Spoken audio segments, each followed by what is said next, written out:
Olá, tudo bem? Eu sou Flávia Cohen, está no ar o Comunidade na TV, o programa que é produzido pela Federação Israelita do Rio de Janeiro.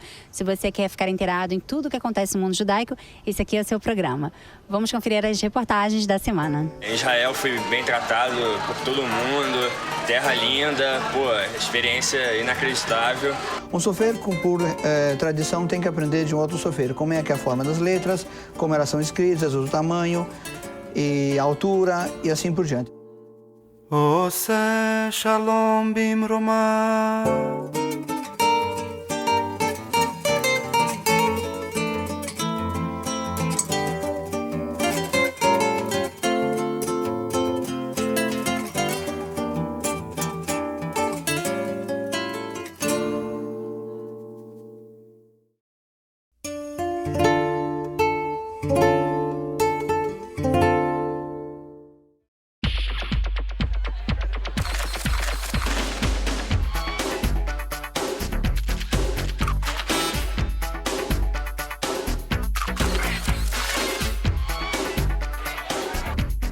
O Taglit me trouxe uma outra visão do país.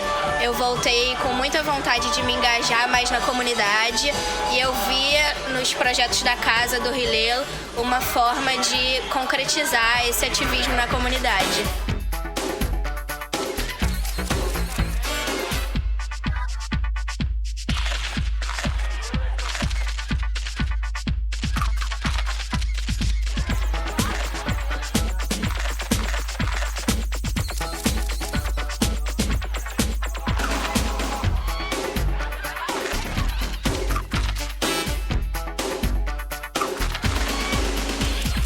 No Rio a gente tem diversos programas, tanto para Israel quanto para outros países. A gente lançou há pouco tempo o Sefarad, que é um programa Portugal, Espanha e Israel, para viver as raízes judaicas da Península Ibérica.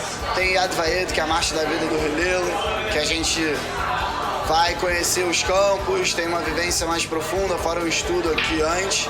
O Taglit do Hillel Rio, algo que está sempre aberto para inscrições. Ele tem um processo grande, não é só uma viagem de 10 dias, é uma viagem de descoberta, para você conhecer um pouco quem você é, o que é o judaísmo, como é que é Israel, para quem nunca foi para Israel.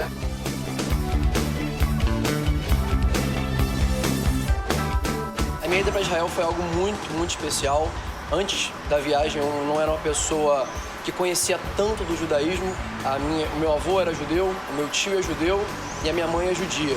Então a minha ida para lá foi muito para conhecer mais. E o que eu posso falar é que para mim foi muito especial a viagem, assim, o conhecimento adquirido durante a viagem, o sentimento das pessoas. Eu não sei se isso acontece em todos os grupos, mas no meu grupo foi um grupo muito especial. São pessoas que lá a gente se divertiu muito, a gente dividiu sentimentos parecidos. E desde que a gente voltou, tem alguns dias, muitos dias que eu voltei, todo dia eu encontro pelo menos um da viagem. Isso mostra que como foi algo especial. E ter feito Bar Mitzvah foi incrível. Assim, eu não tinha certeza de como seria, mas aí quando falaram que ia ser emmaçada, aquilo se tornou ainda mais diferente. E eu fui conversando com várias pessoas do grupo, isso me deixou muito mais seguro, muito mais interessado. E quando chegou lá, aconteceu, foi sensacional.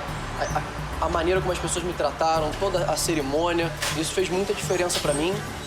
E acho que depois foi muito diferente, o sentimento de cada um com você, um momento que são pequenos detalhes. Quando as pessoas te jogam pro alto, é aquela diversão, mas que é algo muito diferente.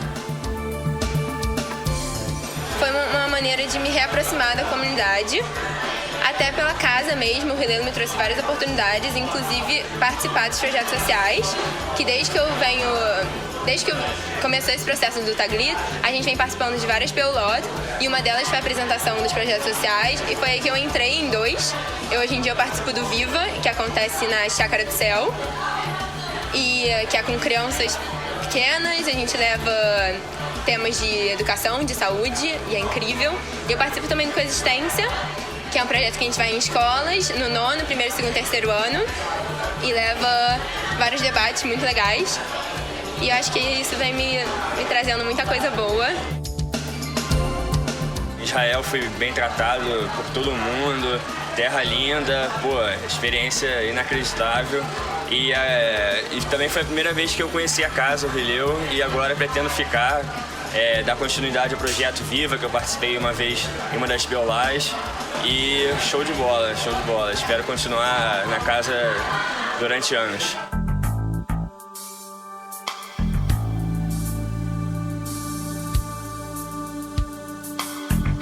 Fui da Hazit quase a minha vida toda, cheguei a ser Madrihá, fazer Shnat pela Hazit.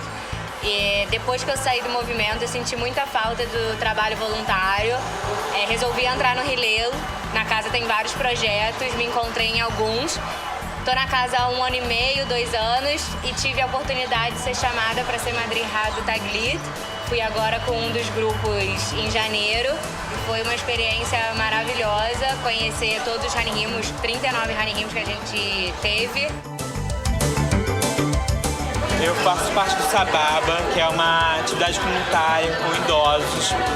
Eu comecei a fazer porque eu fui no Taglit para viagem para Israel. Também fiz o Safarado, que a gente conhece Portugal e Espanha, depois vai também para Israel. O trabalho comunitário com o Sababa, com idosos, a gente vai uma vez por mês lá do Jacarepaguá. A gente fica com eles por mais ou menos 2 horas, é um trabalho muito bom, muito gratificante. O Taglit, quando eu fiz em 2008, foi uma experiência muito interessante porque, na verdade, eu conhecia muito bem um lado da comunidade específica, que era o pessoal que estudava comigo, o pessoal que era do Bnei Akiva comigo, e em 2008 eu comecei a conhecer uma parte da comunidade que eu não conhecia, que eram pessoas que não tinham tanto contato ainda com a comunidade, pessoas estavam se aproximando naquele momento, e eu fiz Taglit pelo Hillel. E foi muito interessante porque daquele momento em diante eu passei a me envolver com outras coisas da comunidade que eu não me envolvia antes. Por exemplo, eu passei a trabalhar em projetos sociais aqui do Hillel. Eu fiz alguns projetos como Spring Break, como algumas viagens com americanos no Rio e até algumas viagens no exterior. E hoje eu sou muito envolvido com a comunidade judaica de um ponto de vista executivo.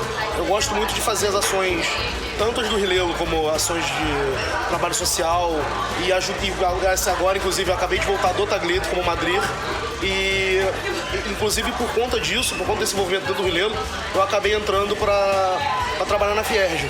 Nos últimos 2 anos eu fui diretor de juventude e agora eu fui eleito para o Conselho Deliberativo.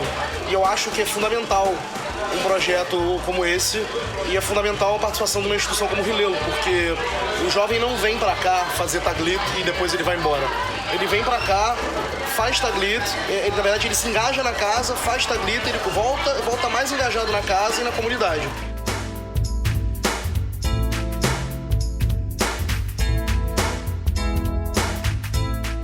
Está todo mundo convidado a participar, principalmente curtir a página do Facebook do Hillel, onde vocês vão poder saber de tudo que acontece na casa. A gente tem atividade todas as semanas, em março a gente começa com tudo e vocês estão muito convidados.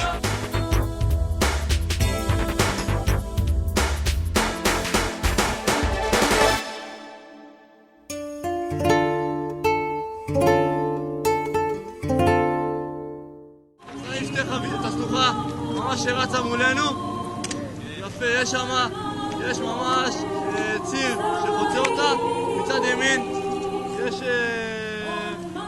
חבית ירוקה מזהים, ירד 2.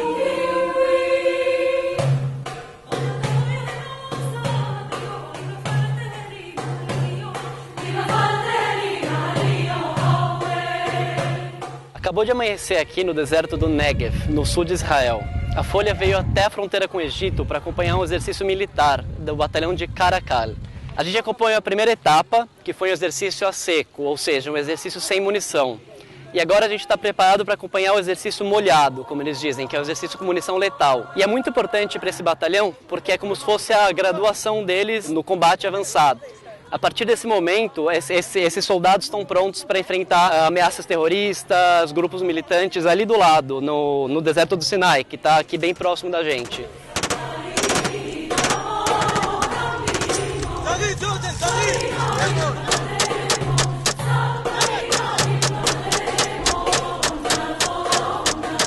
Quando eu tomei a decisão de entrar no exército, eu sabia que ia ter que atirar, e que ia ter que correr, e que ia ter que suar e fazer tudo isso. Só que quando eu tomei a decisão, eu falei, eu vou até o fim. É como se eu tivesse uma casa, é como se você tem sua casa, e você e sua família, e você sabe que por causa que você está fazendo essas coisas, eles estão bem. Então não me importa, tipo, quanto tempo eu tiver que ficar com o capacete em cima da cabeça ou com a arma carregando peso. O que importa é que eu estou fazendo isso.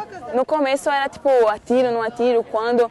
Mas depois de um tempo você treinando, isso já é costume. Acostuma o peso, acostuma a bota, acostuma ficar semanas sem ir para casa.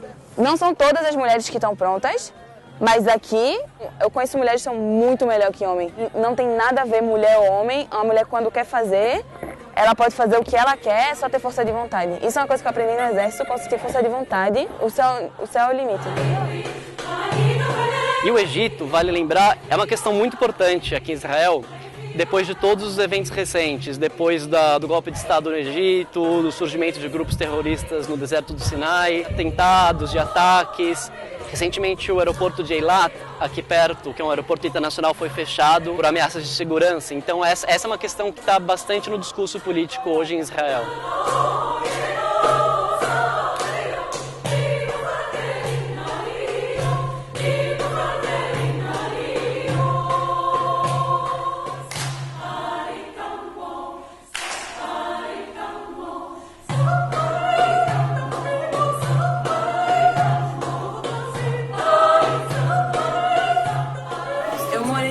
Em Recife até os 15. E toda a minha família é de Recife, de Belo Horizonte. Eu não tenho nenhum parente de Israel. Minha família é judia. Aí quando eu era pequena eu decidi que eu queria vir para Israel para passar um tempo, sei lá, ficar com os amigos e tal. Como se fosse intercâmbio, que a pessoa faz para os Estados Unidos. Eu decidi vir para Israel. Aí eu vim para cá, queria ficar meio ano, um ano. Eu vim para cá, me apaixonei pelo país. Eu venho aqui por um projeto chamado Naaleh, que é que você mora em um internato, você faz o ensino médio, e aí se você quiser você volta, se você não quiser você fica pro exército. Quando eu vim pra cá, eu de jeito nenhum que eu ia entrar no exército, eu nem pensava, tipo, meus amigos iam com arma pra casa e falavam, você tá louco, tipo, o que você tá fazendo? Porque no Brasil, com toda a ditadura militar, essas coisas, eu era completamente contra o exército. Só que aí quando eu vim, realmente eu vi que tem essa diferença, que no Brasil o exército é uma coisa, aqui o exército é outra coisa. Você sabia que a Torá, o Tefilim e a Mezuzá são feitos com pergaminhos escritos à mão, letra por letra?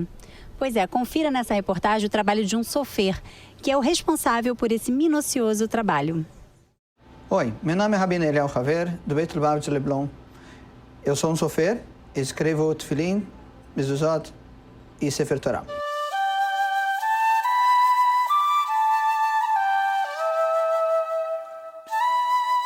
Hoje no programa do Avierge eu vou explicar para vocês como é que se escreve o mezuzá, quais são os detalhes da mezuzá, onde colocamos. O que são essas caixinhas que nós temos penduradas nas portas de cada casa dos judeus? Essas caixinhas são o que nós chamamos de mezuzá. Mezuzá é uma mitzvah da Torá, um preceito que Deus nos deu na Torá, para que a gente coloque essas caixinhas na porta de cada ambiente da nossa casa. Geralmente as caixinhas são de plástico de ferro para proteger o conteúdo dessa caixinha. Mas o que tem dentro dessa caixinha? É um pergaminho escrito por um sofer, como eu, com uma escrita tradicional do judaísmo, que é o Aleph Bet, assim como manda os mandamentos da Torá na Parashá de Shema Israel, como se diz, você escreverá sobre os umbrais da sua casa e dos seus portões. Uma parashá dessa, uma mezuzá dessa, geralmente leva em torno de 8 horas para ser escrita. É um trabalho muito delicado, muito detalhista. Ela é escrita com uma pena e uma tinta. Essa pena tem que ser de uma ave kasher e a tinta tem que ser feita em Israel com a supervisão de um rabino. Existem vários tipos de escrita. Existe a escrita Sfaradi, existe a escrita Ashkenazi, existe a escrita conforme a Kabbalah do Arizal, existe escrita conforme a Kabbalah do Admor Zaken do Balatânia. Cada costume conforme a sua escrita. O mais normal, realmente o mais fácil e mais comum de se encontrar é a escrita do Arizal, conforme a gente vê nessa mezuzá, é o mais comum e aceito por todas as linhas no movimento judaico.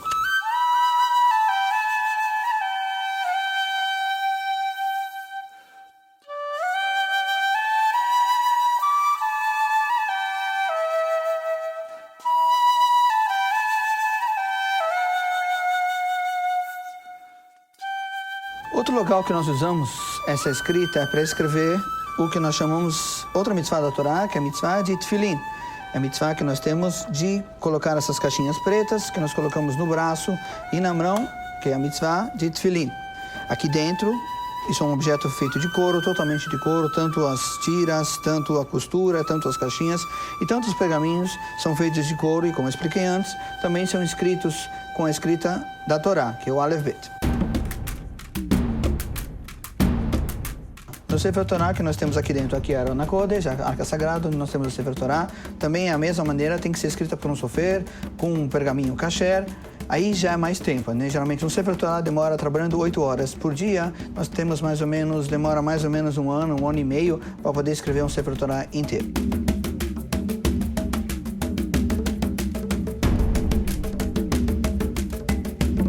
Uma pessoa para ser sofer, ele tem que estudar.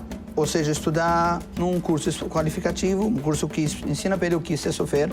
Um sofer, por tradição, tem que aprender de um outro sofer, como é que é a forma das letras, como elas são escritas, o tamanho, e a altura e assim por diante. É um curso bem específico, que é feito geralmente em Israel, dura um ano, também estudando 8 horas por dia. É como se fosse uma faculdade. Esse curso tem que ser administrado por uma pessoa que é Shomer Torah Mitzvot e um sofer que realmente é religioso, que sabe realmente as leis da Halachá, como é que se escreve direitinho cada letra. Elas são bem detalhadas, porque se você fizer um erro pequeno, você pode acabar estragando todo o trabalho de um dia inteiro, porque em Tefilin e Mezuzot ela não pode ser apagada. Uma vez que você errou, você é obrigado a colocar isso para ser enterrado e começar tudo de novo. Por incrível que pareça, a letra mais difícil de escrever é o Aleph.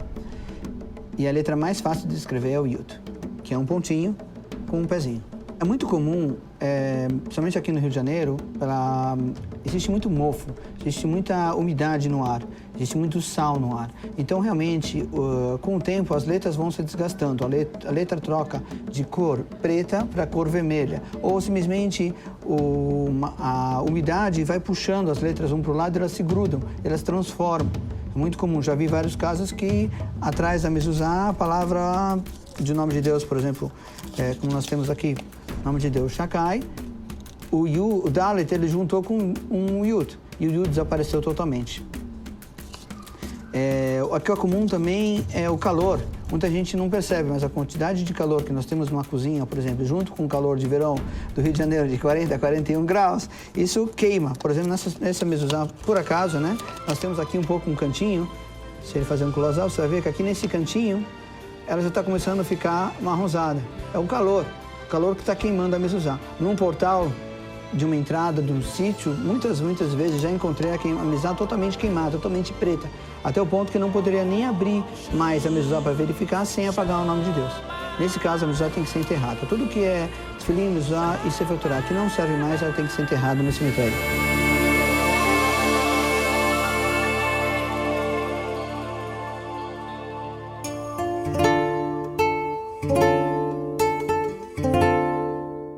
Para entender a origem da atual conjuntura, temos que retroceder, no mínimo, até o final do século XIX, quando é criado na Europa o movimento sionista, com o intuito de promover a imigração judaica para a então Palestina, a região onde até o ano 70 da era cristã os judeus constituíram uma nação. A Palestina, nessa época, fazia parte do Império Otomano, que seria derrotado pelas potências aliadas na Primeira Guerra Mundial. Ao longo das décadas de 1920 e 1930, grandes extensões de terra foram adquiridas na Palestina, principalmente de latifundiários que viviam nos grandes centros urbanos do Império Otomano. Com a ascensão de Hitler na Alemanha e o início da perseguição sistemática aos judeus, que culminaria com o Holocausto, aumenta significativamente a imigração para a Palestina e, consequentemente, a oposição árabe ao mandato britânico. Os confrontos entre árabes e judeus exigiam a manutenção de uma força de 100 mil soldados na Palestina, o que estava além da capacidade britânica. em 1947, a questão da Palestina foi entregue às Nações Unidas, que votam pela partilha do território e pela criação de 2 estados independentes, um árabe e um judeu. E a liderança judaica mais pragmática aceita a partilha, optando por criar um estado e deixar para mais tarde a decisão sobre as suas fronteiras definitivas. Os árabes palestinos e os estados árabes vizinhos rejeitaram a decisão da ONU e os conflitos intensificam-se imediatamente. Os estados árabes vizinhos invadem o recém-criado país, não só para eliminá-lo, mas também para expandir as suas fronteiras. Os países árabes não tinham nenhum interesse na criação de um Estado palestino independente.